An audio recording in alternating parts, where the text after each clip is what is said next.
ओॾे रोलाल लॻे ॻोठ हाजी अयूब जे रवासी गुलाम नबी बारी जे प्रेस क्लब आरो एहतिजाज कंदे दाहियो आहे त संदसि सरई ज़मीन ते भाइरनि वॾेरे यूसुफ जे चुर्च ते कब्ज़ो करे मोतबार धमकियूं ॾेई रहिया आहिनि। हुन दाहींदे ॿुधायो त संदसि भाउ अज़ीज़ बारी जो अली बारी जो कासिम बारी जो ऐं गुलाम रसूल बारी जो संदसि 12 एकड़ ज़रई ज़मीन ते कब्ज़ो करे हाणे घर ते बि कब्ज़ो करणु चाहिनि था। हुन ॿुधायो त संदसि भाइर बासर वॾेरे जे चवण ते असांजे बाथरूमनि ते बि कब्ज़ो करे वरितो, जंहिं करे संदन ॿार सख़्तु परेशान आहिनि।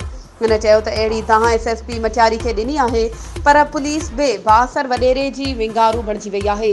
हुन चयो त हुनखे ख़तरो आहे त हक़ ॾियारे तहफ़ुज़ फ़राहम कयो वञे।